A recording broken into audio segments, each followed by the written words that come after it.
So, will severe weather make a return to the continental U.S. this week? I think so. And we're going to discuss that real quickly here today. Just a quick rundown of the severe threat in the coming days here. So, on the left, we got the 500 millibar heights with the mid-level flow, the GFS, which is the global forecast system model. Okay. On the right, we have the European. All right. So, this is starting off at 8 a.m. on Wednesday, right? The 8th. So up till this point, not a lot of severe weather expected, but you see you have a 500 millibar low up here in the northern part of the U.S. and on the European, it's already further to the east in the GFS at this point, with a more progressive trough ahead of it as well here. Permit me to draw on this. You just kind of see this trough here and kind of here, right? So as we move forward with this, that low up to the north moves to the east here. That's Thursday at 5 a.m. Go to Thursday, 5 a.m. on the European, more progressive, and the trough to the a little further west on the GFS, although similar solutions. So during this time, I think is when we got our first chance of severe weather. And so let's look at the parameters real quick associated with this on Thursday. One of the parameters we look at with severe weather is dew point. So now we're here at 2 p.m. on the 9th, right? Which is Thursday, 4 days from now. Dew points on the GFS are much further to the north here. And with the European, you see not nearly as far to the north, all right? 50s and 60s, closer to the Gulf Coast here, where there's much more inland intrusion of the 60-degree dew points, which would help to fuel severe storms. Dew points in the 60-degree range, if there's other parameters in place, will likely be help with severe weather. Okay, so that's just one parameter here we look at. With that moisture return, especially with the additional moisture in the atmosphere, of course, we know it's warmer as well. You have more CAPE, which is energy to fuel storms. So 13, 1400, 1500 joules per kilogram. Here on the European on the right, we see some differences here already with the CAPE values. So let's move forward a little bit with this. We get some higher values into the afternoon and evening hours. Quite paltry here on the right with the GFS.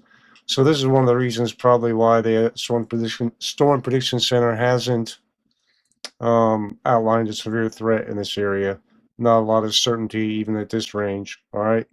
So if we go a bit further to overnight, 8 p.m., we still have some relatively high values there. Not much from the European. And we go into Friday morning, and we have a moisture return here as well into Saturday, okay, or more unstable air. So let's look at the flow pattern again as we get into the weekend here, and we'll talk about that next. So going into Saturday, we see another pretty defined mid-level feature. Pretty good agreement with the European and GFS, the location of this, okay? So move forward with the GFS with this. You see broad southerly flow, all right? This is already into Sunday. That's why in this flow area, we're going to have repeated rounds of heavy rain, at least with moisture streaming to the north here, okay? This low finally ejects, at least according to the GFS, but really doesn't make much eastward progress because of the high pressure here at the mid-levels, preventing it from moving further eastward. Going to Sunday with the Euro. Let's see, where are we at? Monday, 8 a.m. Sorry about that. Much more of a closed low, almost a cutoff low moving through here. And not much interaction with the polar jet here either. So quite a big difference as far as the features go, right? So how this plays out is important, right? Let's go back a little bit. So into Saturday. All right. So 8 p.m. Saturday, 8 p.m. Saturday. I know I'm skipping back and forth here.